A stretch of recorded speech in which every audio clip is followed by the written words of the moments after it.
সন্ধ্যার ভায়োলিন। লেখিকা বৃষ্টি ইসলাম। পর্ব সংখ্যা ৯। প্রভাতের লগ্নে আকাশে ফিকে আলোর মুখরিত।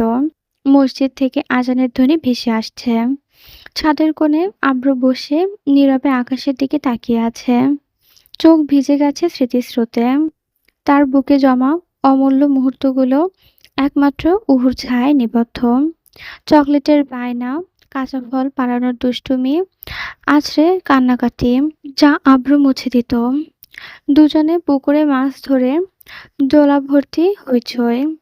বিদ্যুৎহীন রাতে ভূত খেলা, সন্ধ্যায় ঘুরে আকাশে লাটায় ধরে সুতো কাটত আব্র। স্কুলের পথে তার হাত ধরে ওর ছোট ব্যাগ ঝুলত।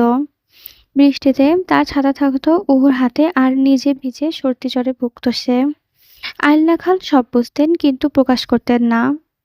ঈদের চাঁদকে ছাদে দেখেছে সে, মেহেন্দি আঁকতো ওহু আব্র দুজনেই। ভায়োলিন বাজিয়ে শোনাতো ওহুকে আব্র। হাত উঁচু করে রং দেখাতো আর বিচার বানাতো, কার মেহেদি সুন্দর, শিপা আপুর না আমার। দুধে আলতা হাতে গাঢ় রং ফুটতো। নামাজ শেষ করে মোটা এটি আদায় করত।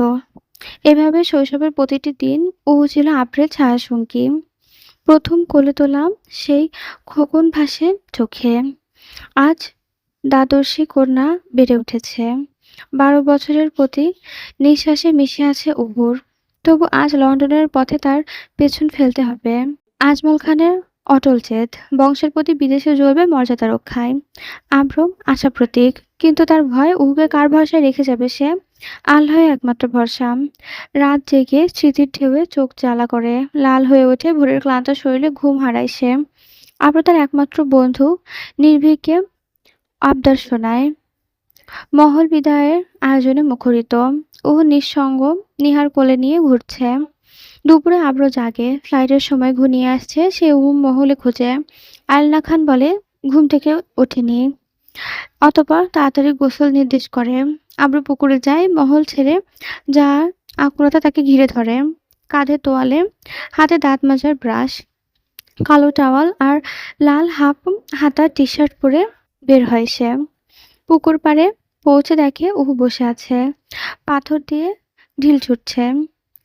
এ ভর মহলে দুপুরবেলা নিয়ম ভেঙে এখানে বসে থাকতে দেখে আব্র রাগ চরমে পৌঁছায়।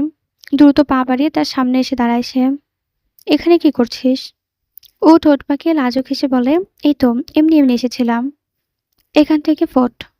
ও অবাক, যেন তার গালে চর বসিয়ে দেওয়া হয়েছে। সে অনুরোধ করে বলল, আরেকটু থাকি। চোখ রাঙিয়ে দাঁত কটমট করে আব্র বলল, আজ চলে যাব দেখে কিছু বলছি না, কিন্তু ভুলে যাস না আমি কে। এই বলে আব্র তোয়ালেটা সিঁড়িতে রেখে জুতো খুলে পুকুরে নামলো। ও আস্তে আস্তে পুকুরঘাট থেকে উঠলো আর আব্র ডুব দিল। কয়েকবার ডুব দিয়ে উঠে দেখে ও তার তোয়ালে আর জুতো নিয়ে দৌড় দিয়েছে।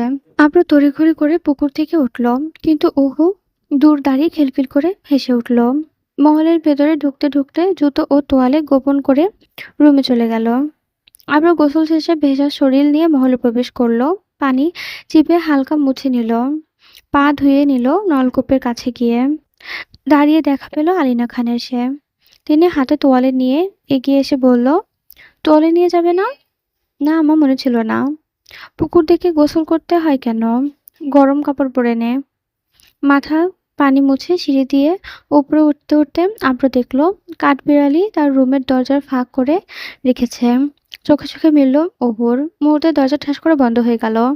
আব্র মুচকি হাসলো। অনেকবার এমন দৃশ্য দেখেছে সে, কিন্তু হাসিটা বেশি স্থায়ী হলো না। নিজ রুমে ফিরে গিয়ে চুপচাপ বসে রইল।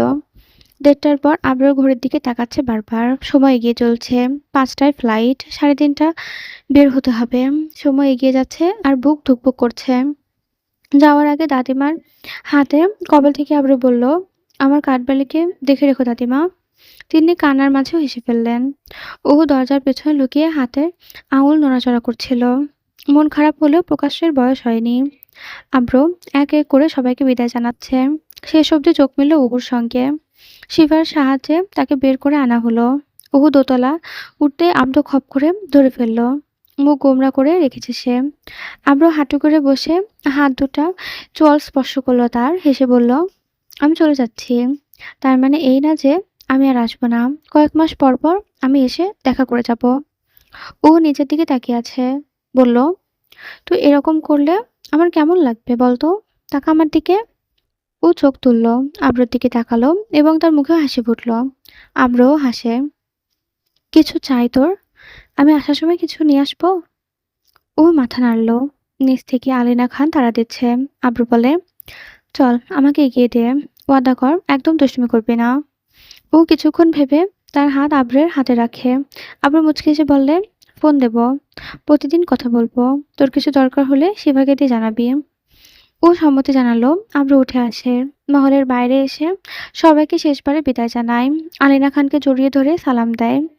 গাড়িতে বসে যখন পেছনে তাকায়, সমস্ত মুখ ছবি ধীরে ধীরে আবছা হয়ে গেল যেন। বুকের বাঁ পাশে অজানা ব্যথায় ভরে গেল। মনে হলো আবারও এই নীড়ে ফিরে আসার প্রয়োজন হবে কোনো এক অজানা কারণে। গাড়ি চলে যাওয়ার পরে ও ফিরে আসে। নিজের রুমে ঢুকে মন খারাপের সঙ্গে বালিশে মাথা এলিয়ে দেয়। কখন ঝুঁকে ঘুমিয়ে পড়ে সে, তা সে নিজেও বুঝতে পারে না। আব্রু সদ্য ইংল্যান্ডের বিমানবন্দরে পৌঁছেছে। চেকিং শেখে ডেভিং এর সঙ্গে দেখা হয়, যার সঙ্গে সে একই অ্যাপার্টমেন্টে ও বিশ্ববিদ্যালয়ে থাকবে। আজমল খানের পার্টনারের ভাগনে ডেভিডকে দেখা হয়েছে আব্রের সাথে। প্রফুল্ল হয়ে জড়িয়ে ধরে তারা হাত মেলায়। লন্ডনের পথে যেতে যেতে ক্লান্ত আব্র চোখ লেগে আসে অ্যাপার্টমেন্টে পৌঁছেই। এদিকে খানমহলে ওর মন খারাপ। আব্র বিদেশে যাওয়ায় তার হৃদয় একাকিত্বের ছায়া নেমেছে। তার সঙ্গে কথা বলার তীব্র ইচ্ছায় সে শিফার ঘরে যায়। ঘরের দরজায় টোকা দিতেই শিফা কৌতূহল ভরা কণ্ঠে ভেসে আসে, আজরব সূর্য কোন দিকে উঠল রে? ও লজ্জায় মাথা নত করে চাপা কণ্ঠে বলে, আব্র ভাইয়ের সঙ্গে কথা বলবো। শিফা ফোন নিয়ে কল করে কিন্তু আব্রু ফোন ধরে না। তাই চোখে জল নিয়ে নিজের ঘরে ফিরে আসে। দরজা বন্ধ করে দেয় সে। ঘুম থেকে উঠে আব্রু ফ্রেশ হয়ে ফোনে নেটওয়ার্ক সংযোগ করে। অসংখ্য মিসড কলের মাঝে শিফার মেসেজ দেখে তার হৃৎপিণ্ড কেঁপে ওঠে। ওর কথা বলতে চায়। তৎক্ষণাৎ সে কল করে কিন্তু কেউ ধরে না। প্রভাবের বসন্তে সূর্য খানমহলের গাছপালায় আলোয় ছড়িয়ে দেয়। পাতা ঝরে বাতাসে ওড়ে। ওর ঘুমে মগ্ন। শুক্রবার নিশ্চিন্ত সকাল। শিফার ডাকে ঘুম ভাঙে তার। শিফা বলে, আব্রু ভাই ফোন করেছে। ও হকচকিয়ে উঠে লজ্জায় চুল সামলায়। শিফার হাত থেকে ফোন নিয়ে আব্রুর কণ্ঠ শুনে সে স্থির হয়। কবে আসবেন? ওর এই প্রশ্নে আব্রুর বুক কেঁপে ওঠে। বলে, শিগগিরই। অথচ নিজেও জানে না সে কবে ফিরবে। ওর পড়াশোনায় মনোযোগী হতে হবে সেটা বলে সে। আব্রু প্রতিদিন মহলে ফোন করে, ওর সঙ্গে দুষ্টুমি করে, বিশ্ববিদ্যালয়ে পড়াশোনায় মন দিতে বলে, ডেভিডের সঙ্গে বন্ধুত্ব করেছে, এসব গল্প করে। ওহো স্কুলে যায় দুষ্টুমি কমিয়ে দিয়েছে। কয়েক মাস পর এক শান্ত সকালে অন্দরমহলের নিচতলায় আলিনা খান চা সাজাচ্ছেন। হঠাৎ ল্যান্ডলাইনের ঝনঝনে নীরবতা ভেঙে দিল। ওর স্কুল থেকে জরুরি ডাক, অভিভাবককে উপস্থিত হতে হবে। অভিভাবক হিসেবে আশফাককে পাঠানো হয়। তবে নীরা খানের মনে অস্থিরতা, তাই আজমল খানকে পাঠালেন। স্কুলে পৌঁছে আজমল খান ভিড় চিৎকারের মধ্যে আশফাককে দেখে এগিয়ে আসেন। রাস্তার শুকনো রক্তের দাগ তার হৃদয়ে ধাক্কা লাগে। শিক্ষকরা জানান উহু ছাদে খেলতে গিয়ে চারতলা থেকে পড়ে গেছে। হঠাৎ পায়ে হোঁচট খেয়ে সিমেন্টের মেঝেতে আছাড় খেয়েছে। মাথায় প্রচণ্ড আঘাত পেয়েছে। ট্রমাটিক ব্রেন ইনজুরি সৃষ্টি হয়েছে। মস্তিষ্কে রক্তক্ষরণ হয়েছে তার। কনসিউসটি এবং অ্যাসেনশিয়াল অস্থির শ্বাসকষ্ট, এই সব কথা তাদেরকে জানানো হয় এবং হেমিস্ফেশিয়ালসের লক্ষণ ধরা পড়েছে। আজমল খান স্তব্ধ। তিনি প্রশ্ন করেন, ও কোথায়? শিক্ষকরা বলেন, হাসপাতালে আছে, সিটি স্ক্যান চলছে। এই খবর মহলে দ্রুত পৌঁছালো। নীরা খান কান্নায় ভেঙে পড়েন। আশাপ আজমল খান হাসপাতালে ছোটেন। ডাক্তাররা সকলে মিলে জানালেন মাথায় গুরুতর আঘাত পেয়েছে। রিপোর্টের অপেক্ষা। হাসপাতালের করিডোরে শোকের ছায়া নেমে এলো। আশফাক খান কপালে হাত রেখে চেয়ারে বসে আছেন। খানমহলের সকলে হাসপাতালে জড়সড় হলেন। নীরা খান কান্নায় ভেঙে পড়েন। সবাই রিপোর্টের অপেক্ষায় আছে। হাসপাতালে উহুর জন্য রক্ত নেওয়া হচ্ছে। রিপোর্ট এলো ডাক্তারের হাতে। আজমল খান ও আজমিন খান উৎকণ্ঠায় তাকিয়ে আছেন। ডাক্তারের কণ্ঠ ভারী। মাথায় গুরুতর আঘাত পেয়েছে, মস্তিষ্কে রক্তক্ষরণ হয়েছে, আজ রাতে অপারেশন করতে হবে। আজমল খানের বুক কেঁপে উঠল। তিনি রাতে এটা করতে চাইছিলেন। ও ঠিক হয়ে যাবে তো? ডাক্তার আশ্বাস দিলেন, চেষ্টা করব, তবে বাঁচানোর মালিক উপরওয়ালা। দেখা করার অনুমতি কারো মিলল না। চেম্বার থেকে বের হওয়ার পর আজমল খানকে সবাই ঘিরে আছে। সকলে একটাই প্রশ্ন করছে, "কি হয়েছে?" আজমল খান বললেন, "মস্তিষ্কে রক্তক্ষরণ হয়েছে। আজ রাতে অপারেশন করতে হবে।" নীরা খান কান্নায় ভেঙে পড়লেন। আলিনা খান তাকে সামলানোর চেষ্টা করছেন। কাউকে না জানিয়ে হাসপাতাল থেকে বের হয়ে গেলেন আশফাক খান। আব্রুর বাড়িতে কয়েকবার কল করা হয়, কাউকেই পায়নি। এমনকি ফুপু, আমিনা তালুকদার কাউকেই পায়নি। শাওন ছেড়ে ফোন তুলে দেখে শুধু ফুফিজান কল ফিরছে। তার কানে শুনল ওর স্কুলের ছাদ থেকে পড়ে গিয়ে দুর্ঘটনা ঘটিয়েছে।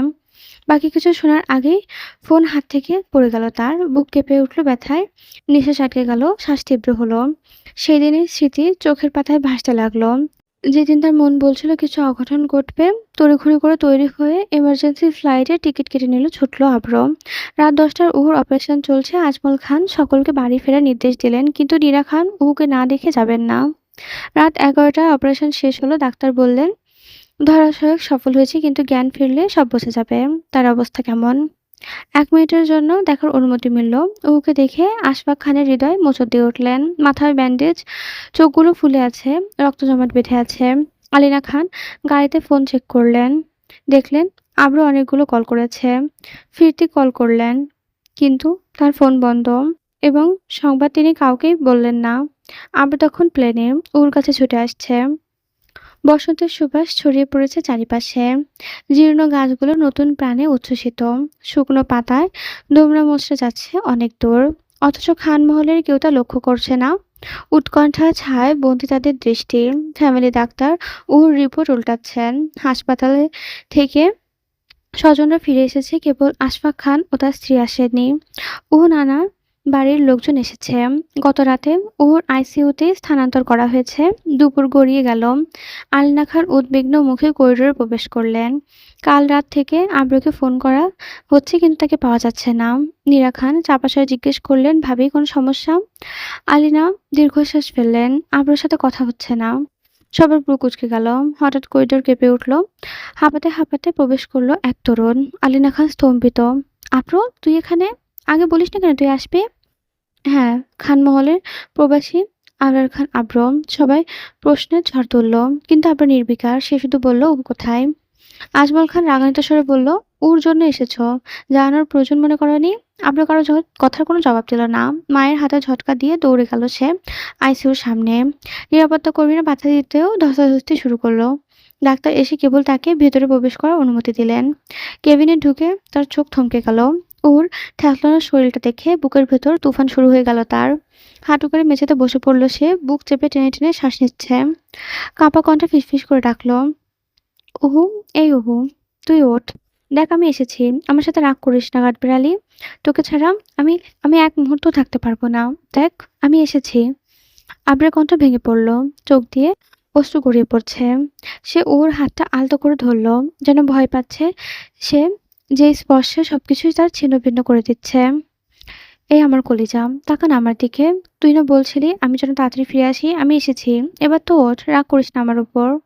প্রত্যেকটা শব্দ যেন বুকের গভীর থেকে উঠে আসছে তার। সে ওর মুখের কাছে মুখ নিয়ে এলো। চুলের গোছা সরিয়ে দিল আলতো করে, যেন তার স্পর্শে ও জেগে উঠবে। ওর চোখ বন্ধ, নিশ্চল। আব্রুর কণ্ঠ আরেকটু উঁচু হলো, "এই ওহু, মনে আছে সেই বেলাভূমির দিনটা? তুই কাঠবিড়ালির মতো দৌড়ে আমার কাছে এসেছিলি, বলেছিলি, 'আব্রু ভাই, আমাকে নিয়ে যাও সুখ দেখাতে।' আমি বলেছিলাম, আমার সুখ বলতে তো কেবল তুই, আমার কলিজা।" সে ওর কপালে ঠোঁট ছোঁয়ায়। অশ্রু ঝরে পড়তে লাগলো গাল বেয়ে। "তুই না উঠলে আমি কিভাবে বাঁচবো? তোর হাসি ছাড়া এই জীবন অন্ধকার। এই ওঠ, দেখ আমি তোর জন্য ফিরে এসেছি। তোর জন্য সব ছেড়ে এসেছি।" তার কান্না আরো বেড়ে গেল। আমরা শরীর কাঁপছে। সে ওর হাত চেপে ধরল বুকের সাথে। মাথা ঠেকিয়ে ফুঁপিয়ে কাঁদতে লাগলো। আইসিইউ এর বেডে উন্মাদ শিশুর মতো আবদার করছে একবার চোখ মেলে তাকানোর জন্য। অথচ ও নীরব। দ্বাদশী তার আবদার প্রত্যাখ্যান করছে। দীর্ঘক্ষণ কান্নায় ভিজে রইল সময়। তারপর নীরবে কেবিন ছেড়ে বেরিয়ে এলো সে। রাত গাঢ়, সবাই হসপিটালেই রয়ে গেল। ডাক্তার বলেছিলেন মধ্যরাত নাগাদ জ্ঞান ফিরতে পারে। ঠিক ঘড়ির কাঁটায় 12টা ছুঁই ছুঁই ভাব। তখন ওর একটি আঙুল নড়ে উঠল। ধীরে ধীরে সে চোখ খুলল। এক চোখে ব্যান্ডেজে ঢাকা, অন্য চোখে অস্পষ্ট দৃষ্টি। নিস্তব্ধতায় ভেঙে কান্না হাসির স্রোত বয়ে গেল। মা মেয়েকে জড়িয়ে ধরলেন, কাঁদলেন। আব্রু স্থির হয়ে তাকিয়ে আছে কেবল, তার চোখে অশ্রু। সবাইকে উপেক্ষা করে সে ওর হাত ধরে মৃদু চুমু খেল, কিন্তু ওর হাত সরিয়ে নিয়ে স্তব্ধ কণ্ঠে বলল, "কে আপনি?" এই একটা বাক্য ভেঙে পড়ল ১২ বছরের প্রাচীর। আরও ভেবেছিল ভুল শুনেছি, কিন্তু ডাক্তার এগিয়ে এসে বললেন, আমি যা ভয় করেছিলাম সেটাই হয়েছে। ও তার স্মৃতি চিরতরে হারিয়েছে। ও স্মৃতি, সেই বেলাভূমির দিন, আবরের সাথে কাঠবিড়ালি খেলা, সব একটা ভার্চুয়াল রিয়েলিটির ফাইলে ডিসপ্লে হয়ে গেল। তা স্থায়ীভাবে লক হয়ে রইল একটা ক্লাউড লাইফ স্পেসে। সে ভাবল, এই লোকটা কে? কেন তার চোখে এমন অস্থিরতা, এত ব্যথা? আবার চিৎকার করে উঠল, না, আমার ওর কিছু হয়নি। তুই ও স্মৃতি ফিরাবি, ডক্টর। ডাক্তারের কলার চেপে ধরল, হইচই পড়ে গেল। আজমল খান আর আশফাক খান মিলে সামলাচ্ছে তাকে। ডাক্তার হাঁপাতে লাগলো, আপনি এরকম করলে ওর সামনে আপনি ভয়ঙ্কর হয়ে যাবেন।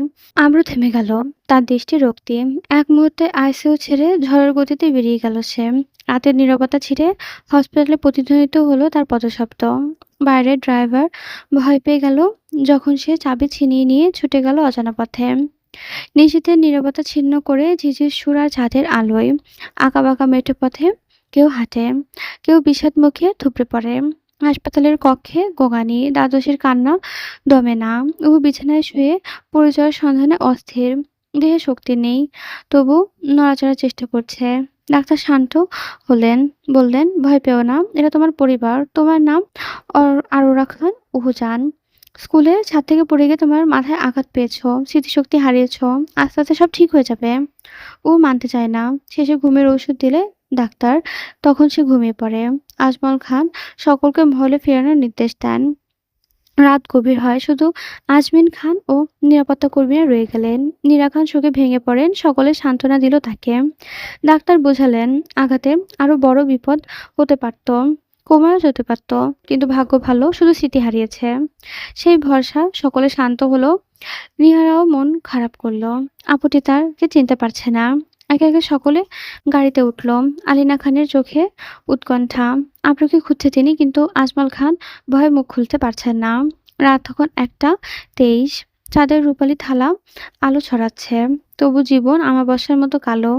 বুক ফাটা যন্ত্রণা ছটফট করে আবরম। শূন্য রাতে ফাঁকা রাস্তা, নিঃসঙ্গ হাহাকার মিশে আসে বাতাসে।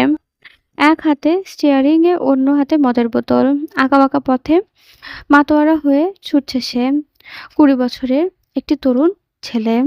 তরুণত্বের উচ্ছ্বাসে দমে গিয়েছে শোক, চোখ রক্তলাল, নেশার তীব্রতা। তবু ওহুকে ভুলতে পারে না সে। ঘোরের বাজে ওর সংলাপ, ১২ বছরের স্মৃতি বিদ্রূপ করে আঘাত করছে, কপালে চাপড়ে ধরছে তাকে। প্রকৃতিও কাঁদে তার সাথে। কিছুক্ষণ পর চোখ ঠেলে উঠে সে। রাস্তার পাশে টং দোকান থেকে সিগারেট নেয়, প্রথমবার ঠোঁটে ছোঁয়ায় সিগারেট, কাশতে কাশতে টান দেয়। হঠাৎ পেছনে কারো উপস্থিতি টের পেয়ে ঘুরে দাঁড়ায়। মাতাল চোখে তাকিয়ে স্পষ্ট কণ্ঠে প্রশ্ন করে, কে আপনি? আব্রো, আমি আশাফ। আব্রো হো করে হেসে ওঠে, চিনি না তো। আশাফ কাছে এসে হাত ধরে বলে, তুই চিনবি কেমনে? এত মদ খেয়েছিস? চল, মহলে চল। আব্রো আপত্তি করলেও গায়ে শক্তি নেই। আশাফ তুলে গাড়িতে বসায়। আব্রো বকবক করতে করতে ঘুমে ঢলে পড়ে। খানমহলের আনন্দ মুহূর্ত বিষাদের ছায়া নেমে আসে।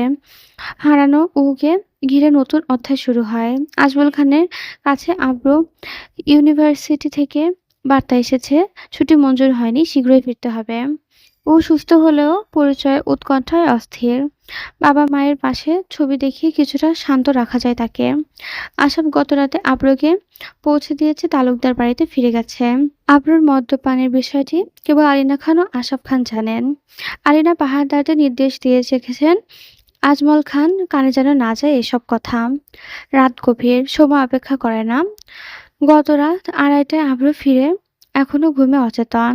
আলিনা খান কৌশলে ছেলেকে প্রশ্ন করে থেকে রক্ষা করেছেন। ঘুম ভেঙে জাগে আব্রো। তার চোখে জ্বালাপোড়া করছে, মাথা ঝিমঝিম। ঘড়ির দিকে তাকিয়ে চমকে ওঠে। গত রাতের স্মৃতি কালো ছায়া হয়ে গেছে। মদের পর আশাফের সাথে গাড়িতে ওঠে, তারপর কি হয়েছে সে কিছু জানে না। পুরোটা দিন ঘুমিয়েছে। বিছানার পাশে মায়ের কান্না ভেজা চোখে দৃষ্টি আটকে যায়। অপরাধে উপলব্ধি করে মাথা নত। আলিনা খান পাশে বসে ছেলের কাঁধে হাত রেখে কেঁদে ওঠেন। আব্রো, কেন পাগলামি করছিস? এভাবে কি ঠিক হবে কিছু? তুই আমার কলিজার টুকরো, তোর কষ্টে বুক পড়ে আমার, জানিস না? মা ছেলে জড়াজড়ি করে কাঁদে। আলিনা খান বলে, তোর ভালো চাই বাবা, পড়াশোনায় মন দে। বাবার আবদারটা রাখ, ইউনিভার্সিটি থেকে মেসেজ এসেছে, কাল সকালে ফ্লাইটের টিকিট। আবারও দীর্ঘশ্বাস ফেলে বলে, ঠিক আছে আম্মা, তোমার আবদার রাখবো। তুমি খুশি হবে তাই না? আলিনা খান হেসে উঠলেন, ধরে চুমু খেলেন কপালে। বলে, অনেক খুশি হবো বাবা। ফ্রেশ হয়ে নিচে আয়, খাবার দিচ্ছি। তিনি চলে যান। আবারও ফোন তুলে মেসেজ দেখে ইউনিভার্সিটির নির্দেশ। তাচ্ছিল্য হাসি দিয়ে ফোন রেখে ওয়াশরুমে ঢোকেন। ঝর্ণার পানি স্পর্শ করে চোখ বন্ধ করে অতীতে হারিয়ে যায়। অট্টহাসিতে ফেটে পড়ে সে, যেন জীবনে তাকে বিদ্রূপ করছে প্রতিনিয়ত। নিশীথরাগ হাসপাতালের নির্জন কক্ষ। ও নিস্তব্ধ হয়ে শুয়ে আছে। তার শিয়রে বসে আছে আব্র। এক দৃষ্টিতে তাকিয়ে আছে তার প্রিয় কাঠবিড়ালির দিকে। বুকের ভেতর যন্ত্রণা, বাইরে নীরবতা।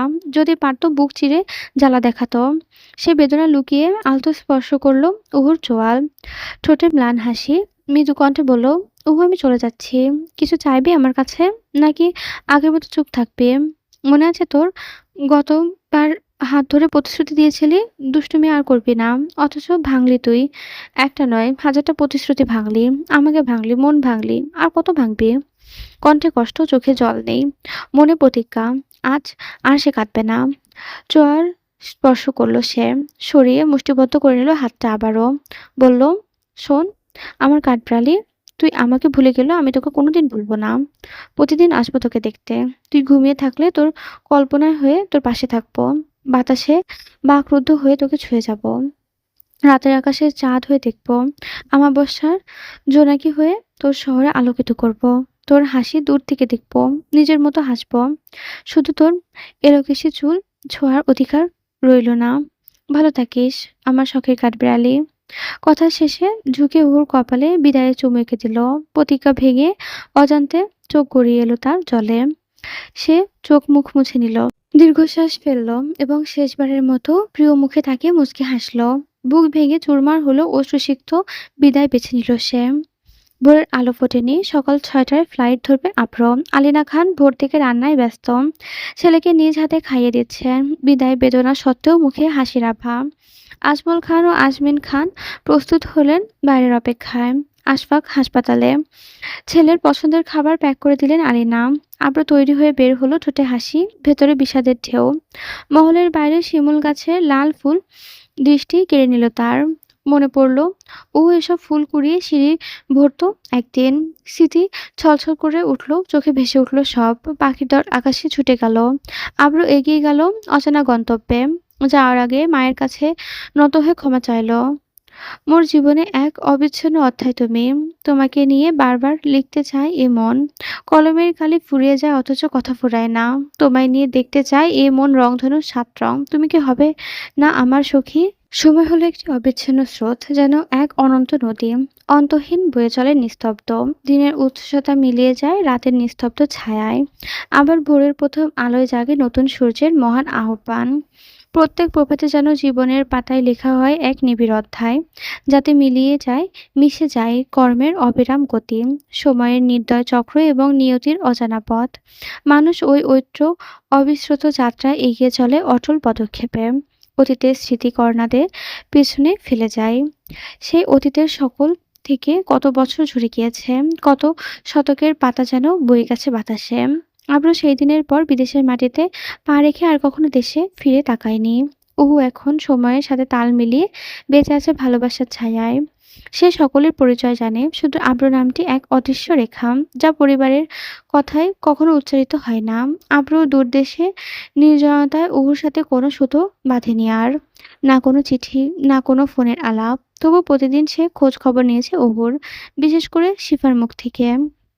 কথা কি আর না বলে থাকা যায়? নিজের আত্মাকে ভুলে থাকা যায় না, যতই দূরে থাকুক না কেন। লন্ডনের হলওয়ে ইউনিভার্সিটির বিস্তীর্ণ ক্যাম্পাসে দাঁড়িয়ে আছে আব্র। তার পাশে নীরব সঙ্গী হয়ে দাঁড়িয়ে আছে ডেভিড। তার ঠিক সামনেই এক জাপানি মেয়ে, আব্রের সহপাঠী। একই ব্যাচের তারা। দাঁড়িয়ে আছে কম্পিত হৃদয় নিয়ে। কিছুক্ষণ আগে তার কণ্ঠে কাঁপতে কাঁপতে প্রেমের নিবেদন নিয়ে এসেছে, কিন্তু আব্রের উত্তর শুনে তার বুক ভেঙে চুরমার হয়ে গেছে। নির্লিপ্ত কণ্ঠে আব্র জানান দিয়েছে, আমি তোমার প্রস্তাবটি মেনে নিতে পারবো না। কথাগুলো এতই সরল, এতই নিরাগেব এবং এতটাই শীতলভাবে দিয়েছে যে শীতল সুইটা পুরো তার হৃৎপিণ্ডে গিয়ে ক্ষতবিক্ষত করে রক্তাক্ত করে দিয়েছে। তবু মেয়েটা পিছু উঠল না।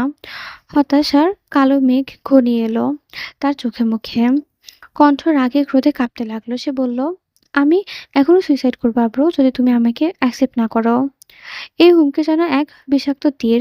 কিন্তু আব্রু বিন্দুমাত্র বিচলিত হয় না। সে সোজাসুজি বলল, তাতে আমার কোনো সমস্যা নেই। বলেই পা বাড়ালো এবং নির্বিকার পদক্ষেপে সরে গেল সেখান থেকে। ঠিক তখনই পেছন থেকে ভেসে এলো এক বিকট শব্দ, যেন কোনো ভারী বস্তু ছাদের উঁচ থেকে আছাড় খেয়ে গ্রাউন্ড ফ্লোরে পড়েছে। মুহূর্তে চারিদিকে হইচই পড়ে গেল। শিক্ষার্থীরা দৌড়ে ছুটে এলো শব্দের দিকে। চিৎকার কান্নায় মিশে গেল আতঙ্কের ঢেউ। হুলস্থুলের মাঝে আব্রু নিশ্চল নির্বিকার এগিয়ে চলো নিজের পথে। তখনই হাঁপাতে হাঁপাতে ছুটে এলো জিসা। আতঙ্কে তার শরীর কাঁপছে, কণ্ঠ ফেটে বলল, আব্রু, ম্যাক্সিনা তোর ছাদ থেকে লাফ দিয়েছে, আত্মহত্যা করেছে। ডেভিড স্তম্ভিত হয়ে বসে রইল কেবল। অথচ আবরার চেহারার কোনো শঙ্কা নেই। তার চোখে দুটো কেবল শীতলতার ছাপ। এই ঘটনা প্রথম নয়, এর আগেও ১৩টি মেয়ে প্রথমে প্রত্যাখ্যানের কারণে এমনই পথ বেছে নিয়েছে। কেউ মাটির বুকে নিথর হয়ে পড়েছে নিশ্চিন্তে, কেউ বা থাকলো আজীবনের পঙ্গুত্বের শিকার হয়ে। আর আব্রু, তার চোখে সেসব ঘটনা কোনো প্রতিফলন নেই। মানব জীবনে এই ভয়ানকতার পরিণতি তার অস্তিত্বকে আরো স্পষ্ট করতে বাধ্য করেছে। ম্যাক্সিনা ছাদ থেকে লাফিয়ে পড়ার পর শক্ত পাথরের মেঝেতে আছাড়ে পড়ল এবং ভয়ানক শব্দ হলো। তার শরীর ভেঙে চুরমার হয়ে গেল। উচ্চতার প্রভাবে স্পাইনাল কলাম ভেঙে গেছে। অতিরিক্ত রক্তপাত শুরু হলো, ফুসফুসে ভরে গেল রক্তের স্রোতে। ভাঙা হাড় চামড়া ফেটে বেরিয়ে এলো। যন্ত্রণায় সর্বাঙ্গ জ্বলিয়ে উঠল। সে মাটিতে ছটফট করল। হাত পা নড়াতে চাইল, কিন্তু শুধু হাঁপুনিই উঠল। চোখে আতঙ্ক, মুখে ব্যথা, শ্বাসরুদ্ধকর পরিস্থিতি। এরপর কয়েক মিনিটের ধরপড়ানির পর নিথর হয়ে গেল চিরশান্তিতে। এক অসমাপ্ত কবিতার শেষ লাইন, যা কখনো পূর্ণতা লাভ করল না। লন্ডনের নীরব রাত্রি, চারপাশে অনিন্দ নিস্তব্ধতা। আকাশ থেকে ঝরছে স্লোফেক, ছুঁয়ে যাচ্ছে ভেজা বাতাস। রোড লাইটের নিচে চকচক করছে সন্ধ্যার বৃষ্টির দাগ। এই নির্জন আঁধারে হাঁটছে আব্রু, পরনে ঘন কালো হুডি, কাঁধে পুরনো ভায়োলিনের বাক্স। রাতের নির্জনতায় হাঁটা তার অভ্যাস। ঠিক তখনই পকেট ফোনে বেজে উঠল তার মায়ের কল। চমকে গিয়ে রিসিভ করলো। আসসালামু আলাইকুম আম্মা, কেমন আছেন? অপ্রস্তুত থেকে স্নিগ্ধ কণ্ঠ। ওয়ালাইকুম আসসালাম, ভালো আছি বাবা, তুই কেমন আছিস? আলহামদুলিল্লাহ ভালো। হঠাৎ এত রাতে কল করলে যে, কিছু বলার ছিল? তেমন কিছু না। আজ ওর এসএসসি পরীক্ষার রেজাল্ট দিয়েছে, গোল্ডেন এ প্লাস পেয়েছে। ওর নাম শুনে আব্রুর বুকে ঝড় উঠল। মায়ের কণ্ঠ দূর থেকে ভেসে আসছে, কিন্তু মনে তোলপাড় শুরু। কিরে, কথা বলছিস না কেন? কণ্ঠ সামান্য সামলে বলল সে। হ্যাঁ আম্মা, শুনেছি, ভালো হয়েছে, খুশি হলাম। এখন রাখি, পরে কথা হবে। ফোন কেটে দীর্ঘশ্বাস ফেলল আব্রু। রাস্তার ধারে স্থির হয়ে দাঁড়ালো কিছুক্ষণ। তারপর আনমনে এগিয়ে একটা গান বেজে বসলো। ভায়োলিন বের করে কয়েকটা সেকেন্ড পর বিষণ্ণ সুরে গাইল, একদিন ফাঁকা রাত, নিভেছে আলো, তুই নেই, কেউ নেই, লাগছে না ভালো। ভায়োলিনের সাথে মিলে না জানা অভিমানে কত দূরে ভাসা যায় কখনো। আমি চাইছি শুধু পারছি না, গান শেষে ম্লান হাসি ফুটে উঠল ঠোঁটে। চোখ তুলে আকাশের দিকে তাকালো সে, যেন চাঁদকে জানালো তার সমস্ত অভিযোগ, বেদনা, না বলা কথা। ঠিক তখনই ফোন বেজে উঠল। এবার এসএমএস এলো। ইংরেজিতে ভেসে উঠল কিছু শব্দ। Please come fast, double a house.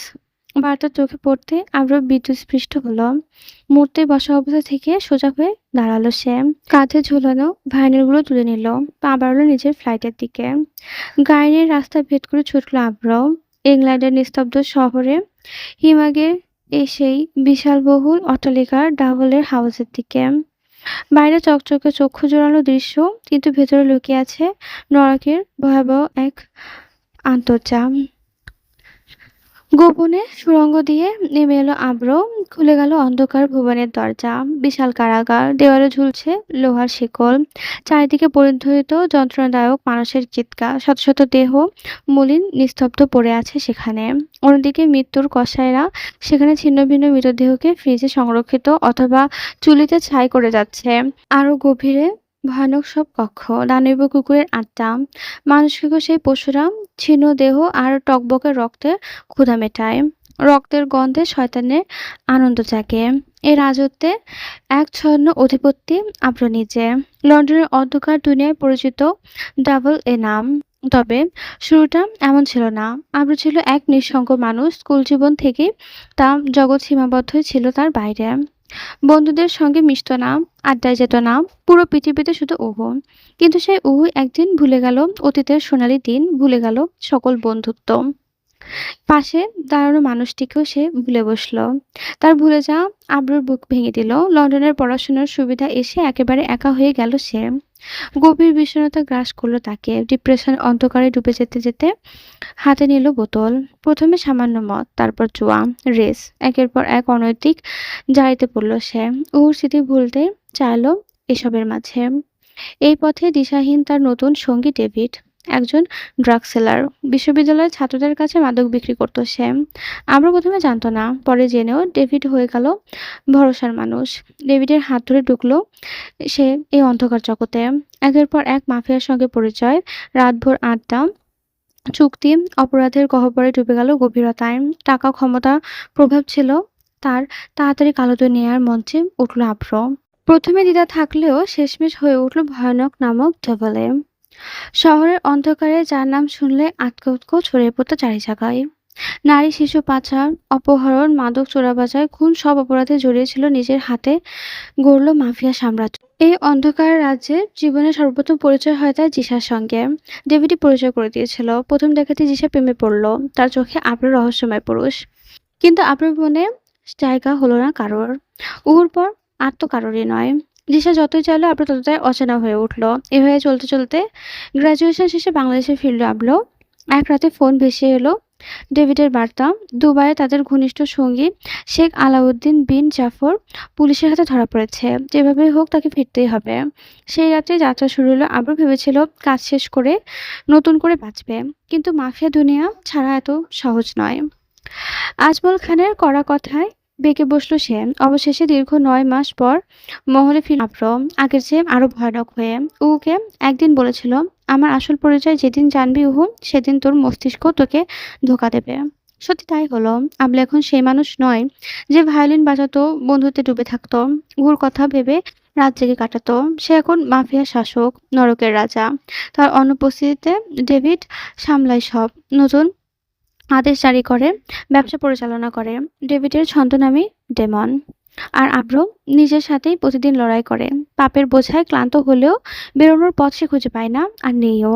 চন্দ্রবেলার জন্য আজকে আব্র পাপী পুরুষ। কাঠবেড়ালির স্মৃতির দায়ে ডুবে গেছে অন্ধকার। পাপ গ্রাস করেছে তার মস্তিষ্ক, গ্রাস করেছে তার আত্মাকে।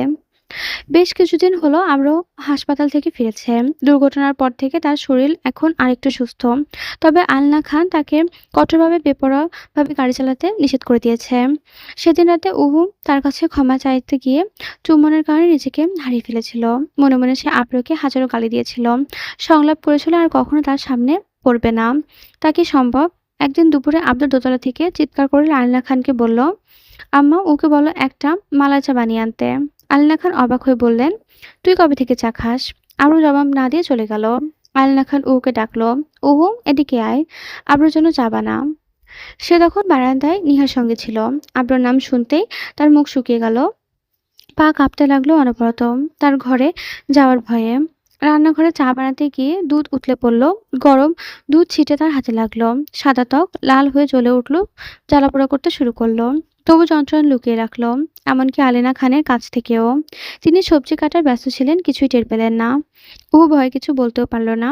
নিজেই আম্রকে দুর্ঘটনার জন্য দায়ী করতে লাগলেন তিনি। যন্ত্রণায় কাঁপতে কাঁপতে চা বানিয়ে আবরুর ঘরে গেলেন। হাতের জ্বালা লুকানো ওড়নার হাত টেনে ধরলেন সে ধীরে ধীরে। টেবিলে চায়ের কাপ রেখে পালাতে চাচ্ছিল, কিন্তু আবরু তাকে থামালো। আমি কি বাঘ ভাল্লুক যে আমাকে দেখলেই পালাস? ও আমতা আমতা করে বলল, না ভাইয়া, তেমন কিছু না। হঠাৎ আবরু তার হাতে লালচে দাগ দেখে ফেললো। রাগে তার চোখ লাল হয়ে উঠল। এটা কিভাবে হলো? ও মিথ্যা বলল, কাল হালকা তাপ লেগেছিল। কিন্তু আবরু বিশ্বাস করলো না। তার হাত ছুঁয়ে গেল তীব্র ভাবে। ও যন্ত্রণায় কেঁপে উঠল। আবরুর রাগ মুহূর্তে বেড়ে গেল। শান্ত কণ্ঠে ওহুকে পালঙ্কে বসতে বলল। নিজের রান্নাঘর থেকে বরফ আর ফার্সির বক্স এনে দিল। মেঝেতে হাঁটু করে বসে ওর হাতে বরফ ঘষলো, মলম লাগালো। ওহু চুপচাপ বসে রইল। আবরু কিছু বলল না। চিকিৎসা শেষে ওহু নীরবে চলে গেল। আবরু ফ্লোরে বসে বসে চোখ বুজে ভাবলে অতীতে তার সাথে কি ঘটেছে। সে বৃষ্টি ভেজা রাতের কথাও সে মনে করতে লাগলো। যেদিন বখাটের হাত থেকে ওকে বাঁচিয়ে আনলো তখনও চুপ ছিল, আজও তাই। পরদিন বিকেলে সবাই অন্দরমহলে বসে আড্ডা দিচ্ছে। হঠাৎ আব্র কালো টি-শার্ট, ট্রাউজার, হাতে গ্লাভস আর হেলমেটস নিয়ে সিঁড়িতে নামলো। সবে হাসপাতাল থেকে ফিরেছে, অথচ বাইক চালাতে যাচ্ছে দেখে সবাই অবাক হলো। কেউ কিছু বলল না, শুধু ও ভ্রু নাড়িয়ে ঠোঁট উল্টালো। সে চলে যেতে আজমল খান ও আলিনা খান এলেন। ছোটখাটো একটা আড্ডা জমে উঠল। হঠাৎ পেছন থেকে এক অচেনা কণ্ঠ সালাম ভেসে এলো। সবাই ফিরে তাকালো। 6 ফুট লম্বা বলিষ্ঠ দেহের এক সুদর্শন পুরুষ, চুলগুলো একটু ক্লিন করে রাখা, ক্লিন শেভও মুখে। কেউ তাকে চিনল না, কেউ চিনতে পারলও না। ও বিস্ময়ে তাকিয়ে রইল। লোকটা ওকে দেখে অবাক। এই লোক সিআইডি ইন্সপেক্টর তন্ময় রাজমির্জা। তীক্ষ্ণ দৃষ্টিতে তাকিয়ে রইল তন্ময়। ওর ওড়না টেনে মুখ আড়াল করে ধীর পায়ে দোতলায় উঠে গেল। তন্ময়ের দৃষ্টি তাকে অনুসরণ করলো। আজমল খানের প্রশ্ন তা ছিন্ন হলো। তুমি এখানে কি করছো? তন্ময় মুচকি এসে বলল, একটু প্রয়োজনে এসেছি। মহলটা সুন্দর, তবে পুরনো। সংস্কার করেননি কেন? আজমল খান আয়েশি ভঙ্গিতে বসে বলল, এ মহল আমার পূর্বপুরুষের স্মৃতি, প্রতিটি ধূলিকণা তাদের আদর্শ। কিভাবে তা মুছে ফেলি? কথোপকথনের মাঝে তন্ময় আবরার কথা জানতে চাইল। আজমল খান পরিচারিকা রুজিনাকে ডেকে জিজ্ঞেস করলো। সে জানালো আবরার বাইক নিয়ে বেরিয়েছে। এ কথায় আজমল খান ভ্রু কুঁচকে গেল। চলে গেছে মানে? ওকে আটকানো হয়নি কেন? আলনা খানও অবাক হলেন। তিনি কিছু বললেন না। উপস্থিতির উত্তেজিত দেখে তন্ময় বিদায় নিলেন। দোতলার পর্দার আড়াল থেকে এসব দেখছে অপু। তার বুক ধুকপুক করে উঠল। তন্ময় পুলিশ ইন্সপেক্টর, সে আব্রুকে খুঁজছে কেন? রাত 8:30টায় আব্রু ফিরল, কিন্তু কারো মুখোমুখি সে প্রশ্ন শুনতে পেল না। কারণ আজমল খান ও আলিনা খান তখন মহলে ছিল না। আব্রু ফ্রেশ হয়ে নিজের রুমে এলো। হঠাৎ অপু হাঁপতে হাঁপাতে ঢুকলো। আপনাকে বড় চাচাচাচি খুঁজছে, রেগে আছে। আর এক পুলিশ অফিসার তন্ময় এসেছিল, আপনাকে খুঁজছে। চেনেন তাকে? আবুর মুখ কোনো ভাবান্তর দেখা দিল না। সে জানে তন্ময়ের সঙ্গে তার আবারও দেখা হবে। তবে লোকটা মহলে আসা তার হজম হলো না। উহুর এসব জানা উচিত নয়, তাই শান্ত কণ্ঠে বলল, চিনি, তেমন কিছু না, তুই চিন্তা করিস না। উহু চলে গেল। তীব্র ক্ষোভে ফেটে পড়ল। তৎক্ষণাৎ ম্যানেজার শ্রমিককে ফোন করলো। তন্ময় বাড়িতে ঠিকানা চাই, 10 মিনিটের মধ্যে। ঠিকানা পেয়ে আবারও গাড়ি নিয়ে রওনা হলো। পথে উহুর ভীত চোখ পড়ল। ভাবলো, যদি উহু আমার অন্ধকার দিক জানতে পারে তবে কি হবে। মির্জা ভিলায় পৌঁছে গেছে আব্র। পাহাড়াদের কাছে পরিচয় দিল। খান ইন্ডাস্ট্রির ভাইস চেয়ারম্যান আবরার খান আব্র। তবে ঢুকতে অনুমতি দেওয়া হলো। বিশালবহুল ডুপ্লেক্সের ঘরে ঢুকলো সে। অন্তর্মহলে পৌঁছাতে আব্র দেখলো তন্ময় এক তরুণীকে খাবার খাওয়াচ্ছে। সে হুইলচেয়ারে বসে আছে। তন্ময় তাকে দেখে রহস্যময় হেসে উঠল। এত তাড়াতাড়ি আগমন, কষ্ট হয়নি তো? পরিচারিকাকে আদেশ করলো মেয়েটিকে নিয়ে যেতে। আব্রু সোফায় বসে দেওয়ালে ঝলমল করা একটা ছবির দিকে তাকালো। তন্ময়, মেয়েটি আর একটা বৃদ্ধ। তন্ময় বলল, ও আমার বোন, জন্ম থেকেই অসুস্থ। বাবা 2 বছর আগে গত হয়েছে। মা ওর জন্মের সময় মারা যায়। আমি ওর সব। আপনার মনে সহানুভূতি জাগলেও স্থায়ী হলো না। সে নিজে তো এত অপরাধের সঙ্গে জড়িত। আজ মহলে কেন গিয়েছিলেন? তন্ময় জবাব দিল, চার বখাটিকে যে মেরেছে তাকে খুঁজছি। সেই তদন্তে খাতিরে আপনার কাছে গিয়েছিলাম। বলে ল্যাপটপে একটা ভিডিও প্লে করলো। 19শে জুলাই সন্ধ্যায় আপনার গাড়ি সেই রাস্তায় ছিল। আর উহু নামের একটা মেয়েও ছিল আপনার সঙ্গে। আবার শান্ত থাকার চেষ্টা করলো। ওকে এই ঘটনার মধ্যে কোনোভাবেই আনা চলবে না। তাই শান্ত কণ্ঠে বলল, ওকে কোচিং থেকে আনতে গিয়েছিলাম। তনয় তনখট উত্তর দিল, ও সেদিন কোচিংয়ে যায়নি। আবার চমকে গেল। ভুল হয়ে গেছে কোথাও। তবে মুহূর্তে নিজেকে সামলে নিল। বন্ধুদের সঙ্গে ছিল, রাস্তায় পেয়েছি। তন্ময় ভ্রু কুঁচকে নিল। ভেবে বলল, ঠিক আছে, এটা জানতে চেয়েছিলাম। আবার বিদায় নিল। তবে যাওয়ার আগে সতর্কবার্তা দিল, এসব নিয়ে মহলে মোটেও আসবেন না। তন্ময় সায় জানালো। মহলে ফিরে আব্র সবার প্রশ্নের মাঝে ওর দিকে তাকালো। তার চোখে ভয়। আব্র দ্রুত নিজের রুমে গিয়ে দরজা বন্ধ করে শুয়ে পড়ল। মামুনি, এই কাপড়গুলো ছোট সাহেবের। ছাদ থেকে শুকিয়ে নিয়ে এলাম, বৃষ্টি হতে পারে। আপনি এগুলো ওনার ঘরে রেখে আসুন। আমার তো ওখানে যাওয়া নিষেধ। রোজিনা এক নিঃশেষ কথাগুলো বলল। ও ঠোঁট উল্টালো, কিছু একটা ভাবলো, তারপর বলল, ঠিক আছে দিন। রোজিনা কাপড়গুলো ওর হাতে ধরিয়ে দিল। আলমারিতে গুছিয়ে রাখবেন, নইলে ছোট সাহেবের মহল মাথায় তুলবে যে। ও মাথা নেড়ে কাপড়গুলো নিয়ে আব্রুর শয়নকক্ষের দিকে ঢুকলো। সে ফোনে মগ্ন। উবের হাতে কাপড় দেখে বুঝলে এগুলো রাখতে এসেছে। গতকালের প্রসঙ্গ এড়িয়ে গেল সে। সেদিনও কতদিন আগে কোথায় ছিল প্রশ্নটা মনে জাগলো, জিজ্ঞেস করলো না। সন্দেহ জাগাতে চায় না সে, পরে খোঁজ নেবে। ও বের হতে যাচ্ছিল, হঠাৎ অন্দরমহল থেকে কান্নার হইচই ভেসে এলো। চমকে উঠলো, দ্রুত নিচে নেমে এলো। আল্লাহ খান পা জড়িয়ে মেঝেতে কাঁদছে। শীতল দৃশ্যটা তাকে স্তম্ভিত করলো। ক্ষোভে জ্বলে উঠলো তার মন। উপরে তাকালো। আব্রুর ঘরের দরজা বন্ধ। সে চায় না আব্রু এই লজ্জাজনক দৃশ্যটা দেখুক। শীতল কাঁপা কাঁপা কণ্ঠে বলল, আন্টি, এই বিয়ে ভেঙে দেবে না দয়া করে। আমি ওনাকে ওনাকে ভালোবাসি। ওর শরীরে আগুন জ্বলে উঠল। লজ্জা, ঘৃণা, ক্ষোভ চোখে লাল হয়ে উঠল। শীতলের এই বেহায়াপনা মহলে কিভাবে এলো? পরিচালিকারা বিস্ময় ও বিরক্ত হচ্ছে তাকে দেখে। আলিনা খান শান্ত কণ্ঠে বলল, মেয়ে, পাগলামি করো না। আমার ছেলে এখন বিয়ে করবে না। আমরা জোর করব না। তুমি বাড়ি ফিরে যাও, তোমার বাবার সঙ্গে কথা বলবো। এখন চলে যাও। আলিনা খান চলে গেলেন। শীতল মেঝেতে ফুঁপে ফুঁপে কাঁদতে লাগলো। পরিচালিকারা গুনগুন করতে করতে সরে গেল। নিস্তব্ধ মহলে রইল শীতলের কান্না আর উবুর ক্রুদ্ধ দৃষ্টি। অভিমান আর ক্ষোভে উহু দোতলার পথে পা বাড়ালো। মনে মনে শুধু প্রশ্ন, এই অশান্তির মাঝে শান্তি কোথায়? মহলের বাতাসে কেন বারবার অপমানের গন্ধ?